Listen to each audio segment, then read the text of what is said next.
All right, welcome back to another episode of the Epic Meta Podcast. And I just goofed. I'm supposed to say hey hey, but I didn't say that. Well, it's 20, so it's a new, I guess, new marker for us. George, how's it going? It's going good. Yeah, I was going to mention that you didn't say hey, hey. Also, Yeah, I messed up, but I guess it kind of works because it's our marker for a new one. But we'll be all right. It's not that big of a deal. So today on the show, I'm excited, but I'm hoping you're excited too. We're working on a new pattern, I guess, or a new schedule. And to start off, we're gonna take a look into the TV series, The Expanse. We're gonna link some informational links down in the video. But uh, along with that, we're also going to dive into the War and Peace novel. This episode, we're gonna take a look into The Expanse, the TV show. It is based on a series of sci-fi novels. It first aired on Sci-Fi, but then later on Amazon Prime took over. After I think season 3, with TV, I think budgets run really tight, and Amazon Prime has, a lot of more budget. So this show is probably in another few weeks. Season 5 is gonna come out. So you've seen a few of the episodes. Want to share with us your first impression? yeah, so I watched episodes 1, 2, and 3 of the first season. I would say, so the premise is very interesting. It takes place in the future. Mars is an independent power. So there's Earth, Mars, and then there's the belt, which is the Mm-hmm. asteroid belt, and there's a mining operation going on there for water and I guess minerals as well. And the belt is under the authority of Earth at the time the series starts. That's my understanding, but Mm. there's tension. The people who live in the belt are sort of oppressed. Um, Mm-hmm. there's not enough water for everyone. There's always shortages, but at the Yep. same time, the mining operations they're mining water there for the benefit of Earth and Mars. So they Yep. feel like the people who live in the belt feel like they should have Yep. better access to their own resources. So there's tension there. Mm-hmm. Now, It's um, Go ahead. so I watched the first 3 episodes, as I said. I don't feel like I have a good grasp of the characters yet, but I feel like Mm-hmm. that will happen as I continue. Um, the Yeah. main thing is just an appreciation for the political background and just the world, and I think I got that. Yeah. Yeah. I like the show. Obviously, that's why I recommend it. But the world building is really cool. And of course, the setting is not super far future; it's near future, so it makes it, I guess, relatable in regards to science fiction. Um, yeah, I mean, it's just one of the few things where uh, drama. There's some science fiction because the technology is crazy, but it's very human. It's not centered around like some royal family, which I was watching Star Wars last night just for fun, and I noticed that you know we have 9 movies over 3 decades of the same two families or three family, and it's exhausting, and I just didn't care. And I love the spin-offs or the other stuff that's happening in this universe. So the Expanse does that. I mean, they do have a cast of main characters, and you come to focus in on them, but it's much bigger than them. It's all of humanity. So yeah, what struck you the most, like when other than the setting, that what else did you notice? Well, um, I guess this would go under the topic of setting, but it's very gritty, especially the scenes that take place in the belt. Everyone's sort of disheveled looking, and they've got like a you know Minor look. minor Yeah. look, but yeah, so dirty hair, disheveled facial hair. Yeah. Yeah, so they did a good Yeah. job with that. They did a good job with um, making the characters look like that they weren't feeling 100%. I guess you would say. Yeah, there were a few things I noticed. Maybe we can talk about this. Obviously, gravity is kind of an issue. And so they sort of address that by the boots that they wear. They have like magnetic boots. And Yeah. Mac so boots. there are scenes where they're floating, and they do Mm-hmm. that pretty well. But Yeah. then I know they want to switch to like a scene where people are interacting, so they'll show the boots like adhere to the floor, and then it'll be like a regular scene in Yeah. a different show, where people are walking around Yeah. normally. But Yeah. I guess they have to do it that way because it's just too hard to show them floating around all the time. So Yeah, there's yeah, obviously budget is one, but floating around for a TV show is really expensive, right? So they have to do, write in something. And Mac boots, for the listeners, they can think of the Tom Cruise sticky gloves from Mission Impossible 5 or something like that. if they've seen that, Whereas yeah, they've seen it. It's like blue, it's glue kind of thing. They tap the heels and it's all good. And you don't tap, you're essentially dead. And I think even within the first episode, you see a death, a space death, almost immediately, if I remember. And I wasn't expecting it. This is not a Star Trek kind of friendly. Everybody's clean looking. No, this is real human beings, and I love that because I know, in a way, it's kind of the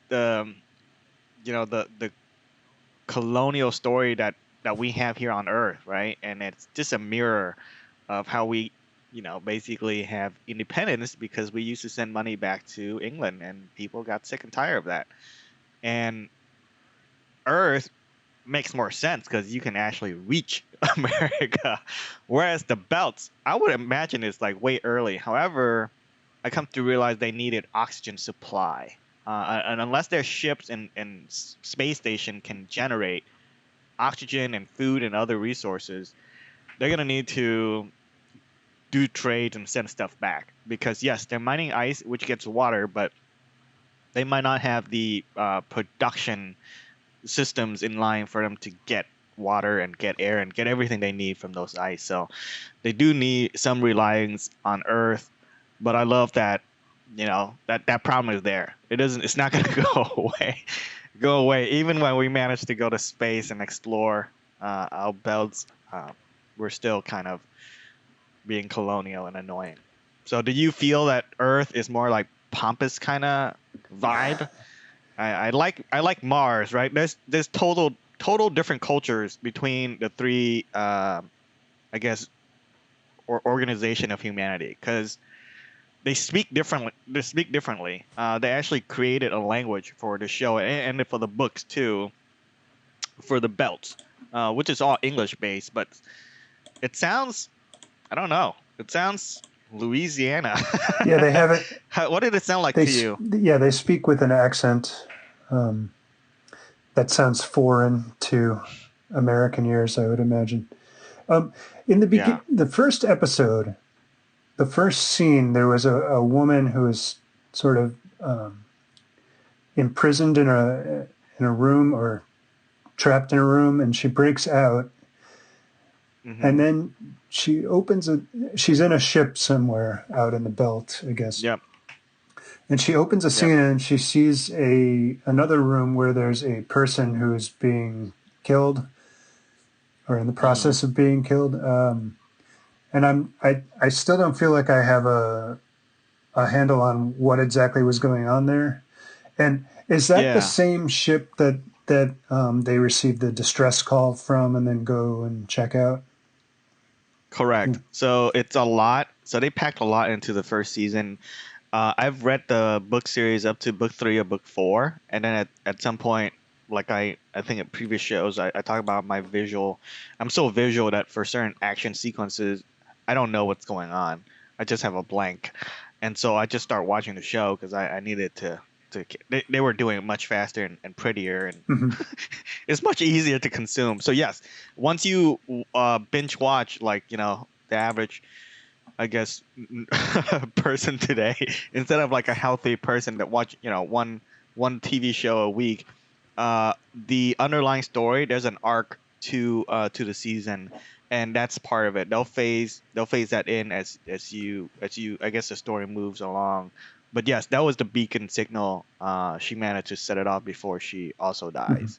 So you won't know who she is or what's all about until I think almost at the end of the season. Okay, Yeah. and the one of the main characters, the detective guy who works in the belt, hmm Joe Joe Miller. Joe Miller. Yeah. Okay, I didn't even know his name. I don't really know the names of any of the characters yet. Um, Yeah.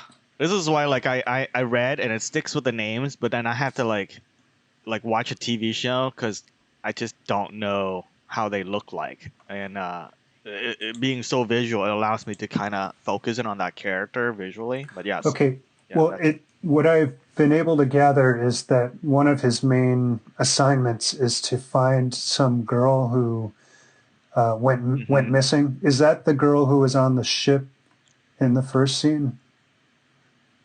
yes. It So is. he Okay. he's I guess for those who don't know the show, he's a retire-ish kind of cop, and then he got contract out to in this universe. You can get a contract job on the belts, and so he works with a company that provides private security for the moon. I forgot which moon he was living on, Ceres. but Ceres, Yeah. yes. So all the moons in Jupiter, Saturn, whatever you can think of, is all occupied. Almost everything is occupied, and everything is being mined for But resources. they're in the asteroid Yeah, belt, which is between Jupiter and Mars. They're not near gotcha. Jupiter or Saturn. Yeah, but even series, which I think so, like this show helped me learn about space Hmm. geography because I forgot. I'm like, what? Hold on. I had to stop, pause. It's easier when you read because I had to go look. Where is this exactly? And it helped me kind of learn. I still don't know, but I know there's a lot of moons out there, and a lot of rocks too, like Yeah, Ceres, that it's semi big. yeah. Well, they're not moons. Like a moon, technically, Hmm is a body that orbits a planet. Planet, So yeah. Ceres just the belt yeah, rock. it's one of the larger asteroids in the asteroid belt. Gotcha. So yeah, that's who he was looking for. Julie Mao. That's the character that this. He got a private job, anonymous, paid. As and I guess the character is kind of like broken down, retired cop, kind of poor, and just hanging out, drinking a lot, kind of thing. Yeah, And this is basically big money for him, so he wants to take it up. he's kind of your standard private detective kind of character. Yeah. Single guy, lot of hmm skeletons in his closet, probably. Burnout looking too. Yeah. Burnout, alcoholic, all that. Yeah. Which I relate to very Sure, well. yeah, I do too. I love that kind of character, and he basically at some point, I don't know how far you got into the episode, so I don't want to ruin it, but yeah, he drives part. He's part of the story. He's part of the main crew that drives So the story. So. let me tell you the plot, I guess, of the first three episodes as I understand it. So it starts out with that woman in the ship. hmm She escapes from the room. She sees someone getting killed. I guess she gets killed herself. Then a lot of the scenes take place in the belt, where we get to see the mining operations and we meet the detective character. And I guess he's looking for the woman. I don't know why it's important to find that woman. Why is it important? So later on, she turns out to be a daughter of this mogul who owns like I don't know half of Earth on a private company sort of way. He invented something and he owns like major stock share of whatever company. Okay, so it's there's a But private interest that's interested in finding her. It's not yeah, like a government kind of thing. no, it's not government, but later on, it's humanity impacting. So whatever she was looking at or looking into, it impacts everybody, Okay, and not just the characters, but everybody. So pretty cool stuff. yeah, but the detective doesn't know that at this point. He's just been No, hired to find her, and so he's sort correct. of so it's kind of a mystery, kind of a that kind of Yeah, thing. the first season is a big mystery kind of thing, sci-fi mystery, I guess. And then toward the other one, it becomes more like sci-fi space drama, but not as much drama as like Star Wars, for example. Mm-hmm. So I like it more. Like there's a big geeky following. I forgot his name. Of course, now I have to go look it up. So there's a show. It used to be Mythbuster. I don't know if you know No, Mythbuster, but there used to be a show on Discovery Channel, I think. Adam Savage is his name. So there's this two guy, and they bust myths. So if you come up with a myth, they'll try and do the science and see if it's proven or unproven. And what they were is they were working in Hollywood as um, people who make stuff. So if you need on a movie set, if you need like an item to do a thing, like a robot or something, they'll make it happen. hmm. Like the one guy invented a controller that can drive a car. So they do stuff like that. They make things, makeup, all sort of stuff. So he's a big fan of the show because they have to make a lot of stuff up, right? Like lasers and all that crap. How is that busting Um, myths though? it's not. The show is way over. But the point is, there's a geeky following of this guy, and he's in like a season two. He's in an episode of a season, and so he promoted, like he had his own podcast. He's a celebrity for geeky people, and he got his podcast, he got his show, blah blah blah, and he actually was so big of a fan of this show that after season one, they put him, I think, for like a small 20 second of an episode. So it's kind of a big deal from like the science geeky part, like anti-grav, which you see in some movies, like really big budget, but not a TV show. Most TV shows just assume gravity is fixed and Yeah, solved. Like Star Trek, you name it. There's never any gravity issue. They just fix it miraculously with whatever. On this show, they're like, because I like it so much because it's near future. You see, like you said, the Belters were kind of dirty and grunty, and it's like they're basically a dock worker kind of ship people, and they're just there to like do a job, almost like miners, like literal miners on Earth, and that's it. Like there's no cool fashion, there's no cool tech. It just you know just there to do the work, and I love that vibe. yeah, I love that they're still figuring things out, and things break and people die. yeah. Yeah. So okay, so one thing, the haircuts and the belt. It's like a lot of people have like the side of their head is shaved, and then the other side is like grown Yep. long. I like that little detail. Techno Yeah, punk. Yeah, it's a new trend for techno punk, and I guess they did that, but I think it's more for like the actors to look different, so sure. Yeah, who. Yeah, because they don't ever do like this is what they do. Like this is Sirius Station, so the setting. Like on Earth, they'll say Earth, blah blah blah hmm. headquarters. But I also love the Mars culture too. I think I like Mars and the belts more than Earth. Um, you know, So I haven't. what did you take Well, I away? haven't seen much of Mars yet. Mm, What? So okay, let me just continue with the plot. It's not very much. So we were introduced to the detective. Then there's another group of people that are on like a mining ship, and mm-hmm, they respond to a distress call, which I assume is from that same ship that was in the first scene. mm-hmm, And so they go to check that out, and then a ship comes in and attacks them.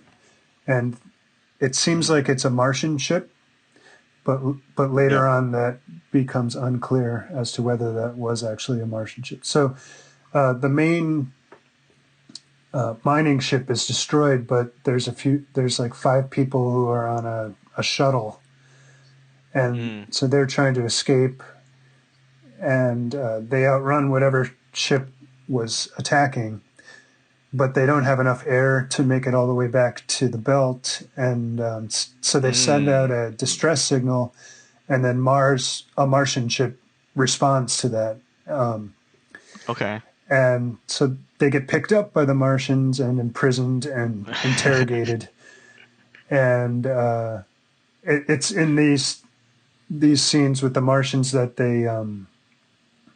that it becomes unclear as to whether it was Mars that attacked the mining ship to begin with. And so that's basically where I am. Cool. Yeah. The Martian that you saw, I think, that's not the rest of the culture. I don't even know. They show Mars a little bit, but what the writing is really good at is creating a sense of culture. How Mars is like, I don't want to say bitter, but definitely hate Earth. Yeah, they're militaristic and they've got a hard edge to them. Everyone is human, by the way. There's no aliens. Yes. It's just humanity has colonized these areas, and then these areas start to break away from Earth. So yeah, I love that it's near future, so which is very, very possible. Like I actually do think politics wise most likely something will happen like this. And Earth, it's not just called Earth and Luna is actually one in the same I guess entity, because we also inhabit moon. The moon. Luna is the moon. Yeah. Everywhere you go or you can possibly go has I guess an organization and somehow have air or process air. So I love that, and you will feel that later as you watch more. They actually show more. I think one of the most expensive thing in most TV shows and movies now is the CGI costs. So they I think at the beginning when Sci-Fi was running the show, it was the most expensive show they were running. So I'm glad Amazon Prime picked it up or Netflix picked it up, because it was getting out of hand in some of the stuff. Does Amazon Prime have access to more money than I guess it would than the Sci-Fi Channel? Yes. So does the production value go up when it switches? Oh, yes. It does. Okay. Generally, I don't notice the difference, but generally, I would assume yes, but I don't know like a good way to compare it. So well, I mean, you could compare the episodes. Well, it was. I wasn't paying. I guess I wasn't paying enough attention to the different seasons, but I imagine the budget is higher for these. Okay, but the look of the show didn't change dramatically, or you would have recognized it. Yeah, not to my recognition. I just know that CGI costs a lot of money, and a lot of these things cost a lot of CGI. So like spaceship, like anytime there's movement, it costs. Anytime they do floating scenes, it's expensive because they have to. It's a good looking show, though. Pull people, from what I've seen so far, it looks really good. Yeah, I also don't like that I had to deal with the alien, like everybody speak English, because it's all human beings. So you just assume they can all understand each other. I love that it's not like written out, like some other sci-fi stuff. So it's very gritty sci-fi. It's action heavy, and it's just I don't know. It's a mystery right now, and that's how I get pulled into it. That's how they push the story forward, and it's gonna be like one mystery after another instead of drama. So Battlestar Galactica, the '90s show with I forgot his name, James something, the famous actor in it. Did you ever watch Battlestar? Yes, I did. I watched that whole series, the new one, not the new one. Yeah. I remember seeing the original version when I was a kid, but I wasn't too into it at the time. Did you like the TV show? The newer one? Yeah, I did. I either caught on to it late I think I didn't watch it when it came out, and then I later on found it and watched it, and I couldn't get through it. I couldn't get through like the first 2 3 episodes. I just found it really annoying. What annoyed you about it? People bickering. Just I understand the Cylon, which is really cool. Love that concept. But how they combat it, it's just basically people in meetings yelling at one another and then backstabbing and all this just human annoying stuff. But somehow the Expanse is more tolerable, even though it still have drama. So I'm trying to figure out why I couldn't stand it. And even maybe one day I can just watch it again and see what was so good about it. But people loved it. I think people loved it because it was really innovative at the time. And then the sci-fi budget, like the CGI, was really good, but not like the story was the same from the original story. They just love like the new setting is taking in. Is that fair to say? I think what was good about that show is what's good about The Expanse as well. It was very gritty, and you really got the sense that they were, flying by the seat of their pants. They they were on an old ship that had been decommissioned but survived the attack on the 12 colonies. Yeah. And they were just trying to survive, and the Cylons would keep attacking them, and the Cylons could also just they looked like humans, and so they could sneak aboard the ship and then explode a bomb, like a terrorist act. I think the show started out. I guess this was made after 9/11, so that made it all the more dangerous feeling. The original series in the 80s, it was the same story, but it was a lot cleaner, and it didn't feel like the stakes were as high and all that. So. Gotcha. Yeah. So probably maybe I'll give it. Sorry. Yep, probably ahead. The Expanse, was influenced heavily on that newer version of Battlestar Galactica, I would imagine. Yes, I think so too. I think maybe I'll give the Battlestar another look sometime down the road. But I love that they didn't pull me into the human drama side too fast, and the drama is very like large. It's Earth against Mars against the belt. Like it's not like 3 people or a dude. It's not personal. It's very huge, and it has effects on everybody because you can understand like all sides, and later on in the season you can see like why somebody is motivated to do something, and you don't take it personal or hold it against them because you understand they're just trying to make their side the best, and it's loyalty. And I love that. I guess dynamics where I don't see that in like maybe even Battlestar Galactica is very the Cylons are bad guys, so it's straightforward. Whereas this is like a dance with everybody. Well, who do you want to win? In Battlestar Galactica, though, the Cylons could they could pass as human, so there was always this tension as to is this human and actually a Cylon. And some of the Cylons were passing as human and didn't know they were human. I mean, didn't know they were Cylons. So they were like ridiculous. Sleeper cells almost, but sleeper to the point where even they didn't know they were sleeper cells. So that was kind of tense about the show. Gave the show an edge. Gotcha. The other thing about The Expanse that gives it an edge is it's somewhat dystopian. It takes place in the future, but life isn't all that comfortable for most people. Do you think that's more realistic, or do you not like you prefer utopia-ish kind of Star Wars-ish kind of vibe? Well, I mean, if you're looking for the utopian future, I would compare it to Star Trek: The Next Generation, which that's like humanity is unified, and perfect sync on every level. Everybody just get Yeah, along. Yeah. and even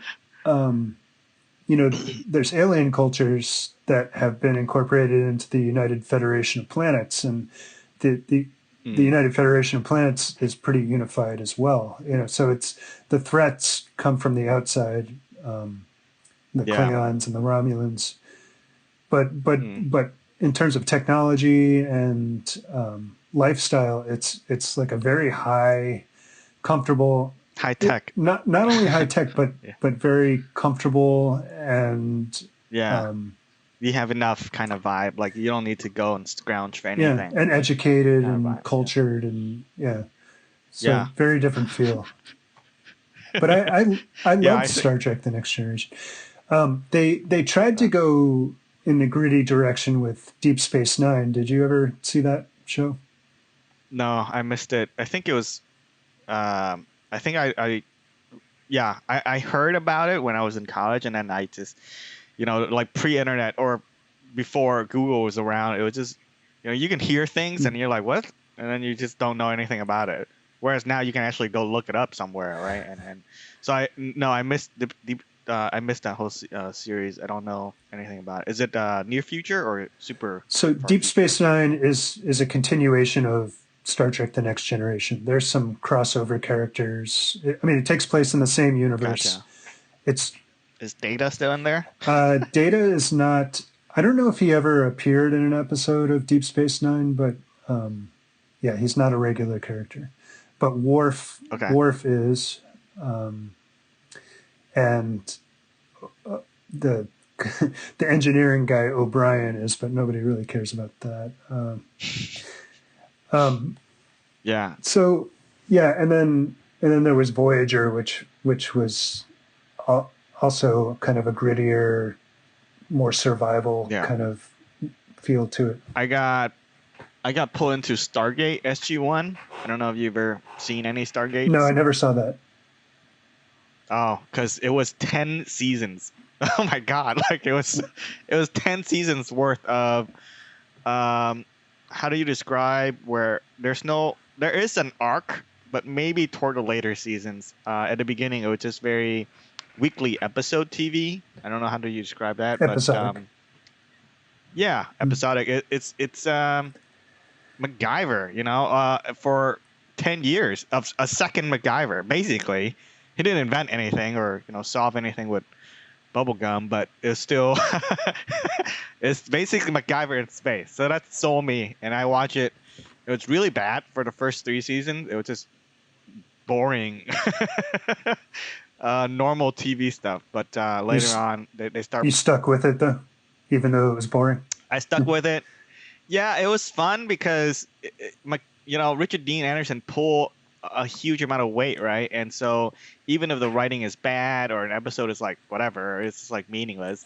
Uh, I just love watching him, right? And then there's some cool characters that they made, like this alien guy named Teal'c, and so it's like I don't know, it was like silly fun, Mhm. and whereas the Expanse is actually really good, and I actually like pulled into the story. SG-1 was kind of like a fun ride. I do. There wasn't much to it, so Yeah, I but never. it was far future, right? So it doesn't deal with any of this. Okay, yeah, I never saw that. Um, I did see a few episodes of Babylon 5. Do you remember that show? Yes, I've never seen it, but it was a big deal, Yeah, and I just know it was a big deal. But that's just it. I didn't know kind of anything else. cheesy.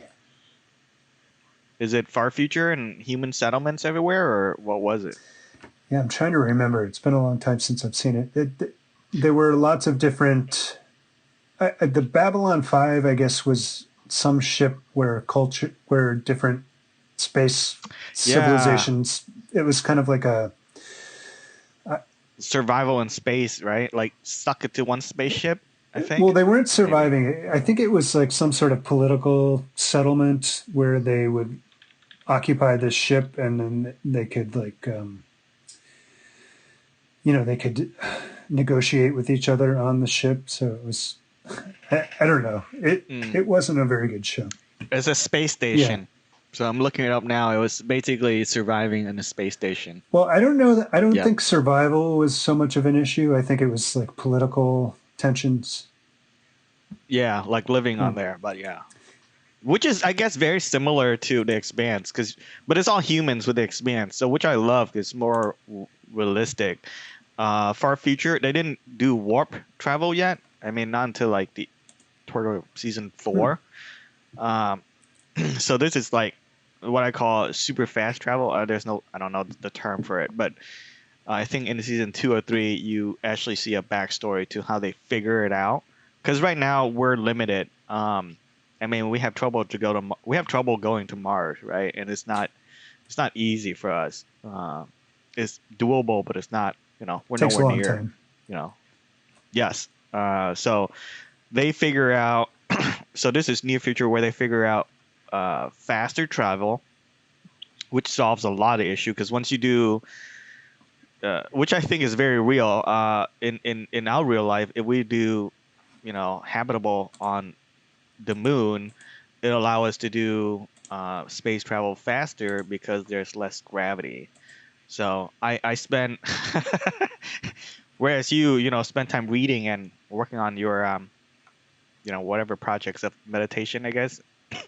I spend time looking at YouTube videos on Hmm. space and traveling, and they theorize that the general theory is that I've been going along with is that if you do the moon and spend time there, the moon has less gravity, Hmm. and every problem that you figure out on the moon, like logistic, air, food, water, every problem that you figure out on the moon will also be able to replicate like in Mars or the belts. So it's a big deal for us to still go to the moon and figure stuff out, because from there we can figure out everything too. And It, yeah, it there's multiple. Go ahead. the moon is close enough for us to get stuff there and turn it into a Yeah, staging area, and yeah, then how, if we learn to survive on the moon, we can transfer those skills to Mars. yeah. There's a drama series. I guess it's half documentary, half acting. Called Mars. I think it's on Netflix or something. I don't know. It's somewhere, and it's I couldn't watch all of it. I just watched bit and pieces. And the part where they interview like actual scientists was very interesting, and that's the concept they're going after. For us to get on Mars, we'd have to do like a lunar orbit kind of thing, and then from there we can figure out the rest. Which this show, I guess avoid all those issues, then just go after like the drama of Earth versus Mars, which I'm very excited to see how you like it compared to, I guess, previous human history, because I think we're a short-term amnesia species that is gonna keep repeating the same mistakes until one day we figure out better. But Hmm. very, very, very similar to all the histories that we have here on Earth. Colonizing, revolt, um, unfair treatment, pretty much the same stuff. People hating each other because they're different when they're the same. It's ridiculous, but I love it. Yeah, I Yeah. definitely prefer shows with long story arcs as opposed to Hmm. episodic um, shows. And Yeah. that Yeah. so Star Trek: The Next Generation started out as an episodic show, but then it started developing longer story arcs. That's when it Hmm. started getting really interesting to me. Deep How many Space Nine was the same way. how many season is Star Trek Next I think it was Generation? 8. And this is Picard. Picard, yeah, Cap. and Deep Okay. Space Nine was also 8. Voyager, I don't. I think it was slightly less than that. It wasn't as good. And then there was Enterprise, Star Trek Enterprise, which Yeah. I didn't like at all. You need to break away from the Star Trek and check out other Well, shows. look, that was, I mean, that was many years A ago. long time I have ago. broken out of it. Fair enough. No, SG1 I think was Stargate SG1 was the 90s going to the Hmm. 2000. And so when it's based on Stargate I think Stargate is just a movie with Kurt Russell and I think one other. I forgot his name. He's pretty okay famous. And that's it. It was just one summer movie, blockbuster movie kind of thing. And from there, they took the concept and built it into like multiple TV shows. What So was the yeah, concept? pretty much the entire ancient aliens theory on the internet or History Channel, like all 10 of it is based on Stargate. Almost, I think, based on the same thing. So who knows where one is the source and the other is the impact. But the movie was that there were ancient aliens and Kurt Russell is part of the army and this team basically to go to the pyramids and figure out that aliens were here long ago. They used pyramids as landing ports. Oh no, there was a Stargate. You walk through. I'm mixing up plot lines from different movies. Sorry. There's a Stargate that they dig up, and Kurt Russell walked through it, and basically figure out another civilization on the other side. What is a Stargate? Yeah. It's like a portal to another. It's a portal. It's a basically a circular ring that has a warp function. So you walk through it, and you're all your molecules are instant warp to another Stargate somewhere else. And so the theory is that ancient humanization built Stargate across the universe, and you just basically phone in to another Stargate and you walk. So what was on the other side when Kurt Russell went through the Stargate? So in the movie, it was basically another civilization that awfully looked like humans. But every Stargate world is habitable as far as like air and water and all that stuff. So apparently ancient beings also breathe air. It's convenient. So, yeah, very convenient. And he walked through. He was all Kurt Russell, save a bunch of people, blah blah blah, and the story. And then they shut down the other end of the Stargate, and they came back home safely. So that was the movie, and it's actually not a terrible movie. It's all right. You can watch it. It's just, I think to this day is very entertaining because the CGI was limited to a very small portion. Kurt Russell, of course, carried a huge, I would say Snake Eye out of LA. I don't know if you ever seen those. He did another series where he was like a bad cop in the future kind of survival. Escape from New York. Yeah. Is that vibe. Is don't mess with me, spike haircut. Yeah. Snake Plissken was the name of his character. He didn't talk as much in Stargate. He's more like, badass dude that doesn't talk so much. And just saved the day. So that was it. So from that, they did the whole series of, the gates connecting to other people. And MacGyver, Richard Dean Anderson, played the same character. But I was watching because I was such a geeky fan. I actually burned DVDs. So I don't know if you know, like in the 90s, you can burn CDs and make music, like you copy music. You can actually do the same thing for DVDs. And I was such a fan that I would go to the library, borrow DVDs of seasons of Stargate and copy it and burn it. It was like, now it's like you just watch it online. But at the time I had like, pocket or books of DVDs of Stargate from all the seasons of shows. He played the same character, and in one interview he said that there's no way he can play this badass Kurt Russell character, so he had to make it his own, which is kind of goofy. Who played the same character? MacGyver guy, Richard Dean Anderson. Played the same character as what? Kurt Russell. So there's the movie Stargate. Kurt Russell played his badass soldier, and the TV show Stargate SG-1. Richard Dean Anderson played the same character. I see. Okay, he was the actor of that character in the TV series. Okay. Correct. But in an interview, he said there's no way he can do that because in the movie, it was like ultra over the top badass. So what he did was he made the character kind of goofy and MacGyver-like ish, and it just is more palatable. You can watch that for season and not get tired. So much more fun. So Richard Dean Anderson played MacGyver in MacGyver. Oh, Yeah, you didn't know that? I didn't watch MacGyver. You're not a MacGyver No. guy? Oh my god. Yeah, you're missing out. So yeah, it's you all. I guess your sci-fi. Yeah, no, this is not sci-fi.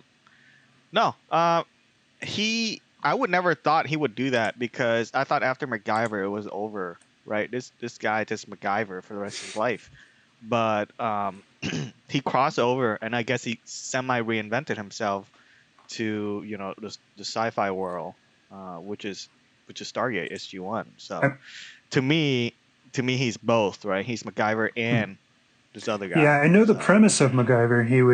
He could solve problems with very little resources. He could. Yeah, which I come back on is like, he's not a detective, he's not a consultant. He's just like a friend of a family cop. I'm like, who would allow a person to like be involved in a criminal case? Like, no, this is ridiculous. Like, he would never be involved in any of this situation. That sounds like the A-Team. Do you remember were you around for the A-Team?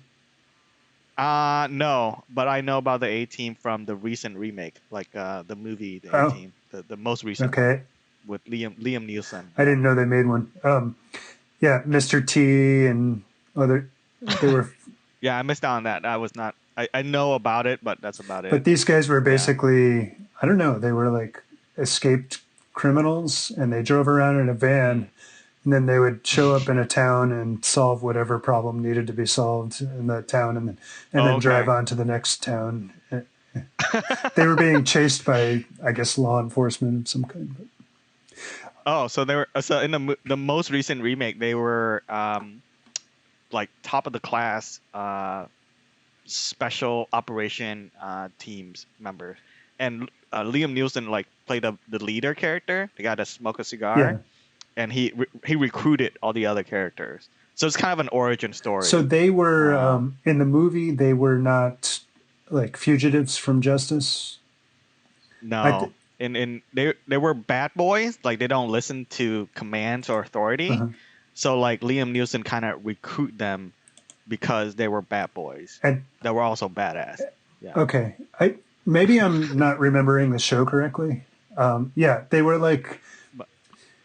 They were, special forces, military types, but it was my understanding that they somehow ran afoul of the law and were kind of fugitives from justice. That I could be wrong about that. Yeah, no, I think in the movie they carry that too. They were definitely not. They were out of bounds on a lot of issues. They were just doing it because they were bad boys and deal with it later kind of. But they were also receiving direction from some higher authority to go do this and that. Yeah, I don't know. I don't remember in the movie how they get their missions, but they got a mission, and like the movie only covered one mission, so it was just kind of like a fun, ridiculous, over the top kind of. I mean, like a tank fell out of the sky, right? Like an airplane was carrying a tank. It got attacked, so the only way to survive is to get into the tank.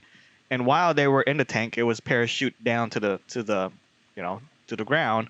They decided to use the tank to shoot bullets so that it would move the tank. It's like, that's not how it works. I'm pretty sure aerodynamics was out of the equation. It was just they basically using the tank to fly. It was ridiculous, but hilarious at the same time. So yeah, it was kind of like that kind of movie. Everything was open. Who played the Mr. T role in the movie? It was a UFC fighter guy. I forgot his name right now. But the other one is Jeremy Cooper, I think, or Bradley Cooper. But yeah, it was like a badass, like a modern Mr. T, but with less personality. Like, there's no way you can do Mr. T. Like, maybe The Rock, but The Rock is not Mr. T. I pity the fool who can impersonate Mr. T. But it sounds like a horrible movie. It's pretty much. I guarantee you, I will never. Fun movie. I guarantee you, I will never see that. Yeah, it's a bad fun movie. But it's all right. It's not crazy, But yeah, so that was. I don't know how we got there from Stargate SG-1, but or from the Expanse. I love. Yeah, if I had to re-listen to this episode again, but yeah, you missed out on some of that. And yeah, SG1 was corny and cheesy like sci-fi Mhm. stuff. There's a lot of like, I don't know, humans are cool because they're true, and then other aliens love them, and then clearly bad alien, like just bad aliens because they're bad. Like there's no Right. They're just malevolent. Yeah. Yeah, and I was like, get out of here, man. It doesn't make no sense. Like, if I have overwhelming technology, I would not care about the human race. Like, just leave. But somehow, yeah, it's all very human centric. In a universe of random beings. Now it's called SG1, so that implies there's other SGs. Yes, I think it's Stargate Team or something like that. And then they never, I think in one of the episodes they actually, look at all these SG1 guys, kind of like one of the other team making fun of them. But that's about it. There's no other world building outside of that team. All you see is that team. Okay, so the I guess the general message that I'm getting is there's no need to watch SG1. No, there's what is it called when you make a movie after a show? There's like follow-up movies. I forgot what's called. Sequels? No, it's basically a movie, but it's a gigantic episode to close out some storylines. You can watch those. They're pretty decent because they have more production value, but you can watch like summary of SG1s on YouTube. You're not missing anything. Yeah, I'm not going to do that. It just, yeah. MacGyver, however, you can watch like the top 5 episodes because he fixed an airplane one time. So that's pretty ridiculous. Yeah, I remember my cousin he and his family watched MacGyver. Like that was, and they also watched the A-Team and Battlestar Galactica, the original series. And I think there was something about them watching those shows that made me not want to watch them. Yeah, that happens. That happens when somebody recommends something. I'm like, oh, that means it's probably not good. But later on, we both watched. We were both big fans of Next Generation. So I guess I got over whatever that was. Yeah, MacGyver, I think, is the only person who made me care about physics. Like in high school, I did not care, and he's the one who's like make science cool kind of guy. And before Bill Nye was around, MacGyver was the one that makes it like practical applications, because he's like a scientist. Like, and every time he punched somebody, his hand would hurt. Kind of like George McFly, and like he'd get out of situation, and my dad and I watch it, and he's like, "This is why like you never like later on in James Bond, you capture somebody." You just basically strip them nude and like tie them to a chair with no possible movement whatsoever. Because every time a bad guy captured MacGyver, they would just tie him behind his hands. And then he would find a knife or a pocket knife or something and just get free and invent something in a tool shed. And it's like, why would you put people there in a tool shed? But it's very convenient writing. It's fun. So make me care about being in physics. Learning. So it sounds like MacGyver's solutions were based in reality. Yes. My impression. That's why. My impression was you couldn't really duplicate what MacGyver had done. No, if MacGyver was on today, a lot of people would make YouTube videos try to test his stuff out. Mythbuster. Yeah, Mythbusters. It was all very real. I think. Or at least try to be real, right? Like a TV show, kind of real. So me saying Mythbuster, there was a callback to one of our what we were talking about in the original, or not in the original, in the beginning of this episode. Didn't you mention Mythbuster? Yeah, Adam Savage, one of the show creators, is in the Expanse. So if you like Adam Savage, or if you like, I don't know, anything that's cool as far as borderline like really I guess realistic science concept in space travel, like gravity, water, human beings not enough air to breathe, stuff like that. I would all the stuff that makes all the stuff that makes space travel not fun, like the downside of space Hmm. travel, I would watch The Expanse. Because like, you ever see Total Recall Yes. with Arnold? Yes. Yeah. I think that was the first time I was like, is that how it's really like? It's like, not really. I think the vacuum, you just kind of freeze slowly and die. You don't, whatever Arnold was trying to do, Oh, it's just, when his eyes were popping out when he was exposed to the yeah, vacuum of Mars. Hmm. of Mars. Yeah, that's not how it actually is. And the other, I guess, true thing that this show does is that I don't know if they do it because there should be no sound when you're looking at the spaceship shooting another Right. spaceship. There's nothing because there's no atmosphere for sound to travel in, which is a lot of shows don't do that. They have huge explosion in space that you watch and absorb that information. You're like, oh, but theoretically, it's just like a visual. There should be nothing. Right. Have you ever seen 2001: A Space Odyssey? Yeah, Yeah, we they talked about did. it Okay. before. Yeah. So that's one of the only movies I know where they tried to accurately depict, the silence of space. But Hmm. then they did a sequel to that, 2010, I think it was, and Mm. there was a ship flying through space, and there was sound. Like you could hear the roar of the Yep. engines. So I guess they Yep. figured, to hell with that. Were you?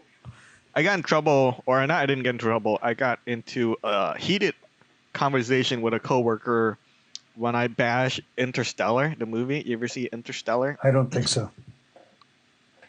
It's a recent, I guess, dedication to 2001: Space Odyssey, but it's also a new story. It's Christopher Nolan. He's pretty famous. He has a brother too. They're both famous in the last 5-10 years because he did Batman 1, 2, and 3, like with Christian Bale. Hmm. So he did other movies that are pretty good, but Interstellar is the one where I just didn't get it. So I would love for you to watch it before I get spoil it anymore and see how you take on it if you haven't seen it. But yeah, that's a discussion in regards to space stuff also. Yeah, there's too much to see. I can't promise I'm going to see any of this stuff. I don't know how. So I guess that's the other thing. Like, I guess we can talk about this offline, but I'm gonna have a tough time going through the War and Hmm. Peace as much as you have a tough time consuming. You know, so that's why I was thinking like I was worried the timeline won't match up, but that's okay. There's a lot of TV shows out there. Whereas War and Peace, I'm gonna have a tough time unless I know how to read faster and consume the story. But I imagine it's somewhat complicated, so you're gonna have to help me a lot Sure. and take a lot of notes on Well, that you'll front. be listening to an audio version, right? Yeah. Yeah, but my understanding is multiple characters. You know, over a long timeline, I'm gonna lose track. Yeah. So Well, not only are there multiple characters, but each character um, is referred to by lots of different names because in oh, fun. Russian, I guess that's a common thing. There's people's names are, Like nicknames and yeah. stuff. There's like diminutive forms of the name, and there's sometimes you refer to a person as the son of someone else, and so there's a When I formal was version of the name, and yeah. when I was researching online, I noticed that there might have been a movie for War and Peace. I can't think of any way you could condense that into a movie and do it Was it justice. okay? So maybe I was looking at something I else. actually I But think the Soviet Union might have made a movie, but I think it's in Russian and it's very long. yep, Henry Fonda is in it. 1956. Yep, not gonna watch What's that the then. running time? Audrey Hepburn and Henry Fonda. Let me see. What's the running time? They're probably not gonna be long. Let me see. What was it? It's probably an hour and a half standard movie length. Yeah. Yeah. But very excited-ish. What I'm most excited about is as you go through this series and as I go through War and Peace, I want to see if you or both you and I can pick up like recurrent themes. You know, if it's true that basically Tolstoy, you know, didn't write a novel so much as basically telling a history of you know, Russia, we'll see if the humans errors reoccur from now, you know, in the past and also in the future, as far as like politics and all that crazy stuff that we do. Pretty much unending. Yeah, well, I mean, it's definitely a novel. There's human drama intermixed with historical events. Right, and doesn't he, you know, input basically philosophy, a little bit of philosophy into it as quite well? a bit. Actually, the last part of the book, which I believe is like close, I don't know how many pages it is, but it, you know, it's a nice chunk. He stops telling the story and just philosophizes about the events that occurred. So. Cool stuff. So it's gonna be 20 for our listeners. Thank you for. We're gonna do our wrap up here, but thank you for listening and I guess hang in there with us. And next episode we're gonna do you know, cover, I guess however many pages of War and Peace, and then we're gonna flip back, and of course we're gonna put in other I would say regular shows about, you know, random topics that we like. So in the long run, I'm not sure in audio form I can do it, but on our YouTube channel, all the episodes that we talk about the Expanse will be grouped together into a playlist. So for future listeners, they can enjoy that. So yeah. And any other news you want to cover? Well, this is episode 20. So that's a milestone, and you'll have to do the outro for episode 20 through 29, I guess. Yeah. So the listeners will be without the pleasure of my outro. So I'm wondering if people that listen all the way through, they don't. It's hard. Yeah. No, they cut out. So, you know, I don't think that's that big of a deal. And then the other thing is, we crossed over 300 some downloads, I think, on YouTube. I don't know how many on Buzzsprout. So I think that's a good mark. That's, you know, and we have like, I think maybe 10 subscribers or more now. Like, I don't haven't checked, but the YouTube account, there's 11 subscribers. For Buzzsprout, we've had like 325 downloads, something like that. Yeah. Pretty cool. It's kind of a big deal. The average listening duration is, I think, like 4 minutes. Yeah. That's like, you know, we had to, like I said, I think the last episode was 17? No. Yeah, target audience. 17 is the most productive podcasting episode we have on the show about podcasting, to me, because regardless of like the technology and the platform and like the technical know-how, once you figure all that stuff out, if you do your own podcast and you figure out, you know, what you care about, then eventually you can share that. Like if we find, for example, you know, a Facebook group or some other, you know, platform out there of a group that listen to sci-fi and care about history, for example, then this show can be like a member of that, or, you know, feature that website, for example. But stuff like that where people find, and we only need realistically, you know, 500 people across the world that care about it. That's all we need to do. So we're well on our way. Well, yeah, we should go for 100 first. If we can find 100, it will be pretty good. But thank you for listening in. I know we didn't talk much about the Expanse, but we will continue to cover it. Any closing thoughts, George? Nope, just enjoy Thang's new outro. All right. Thank you so much, folks. Goodbye. Hey there, listeners. Thank you for supporting us thus far. How are you currently enjoying our show? Please share your thoughts with us through Twitter or YouTube. As we're a newer podcast, maintaining our vitality is the utmost important to us. Part of that process is to build community, but most importantly is to deliver content that you enjoy.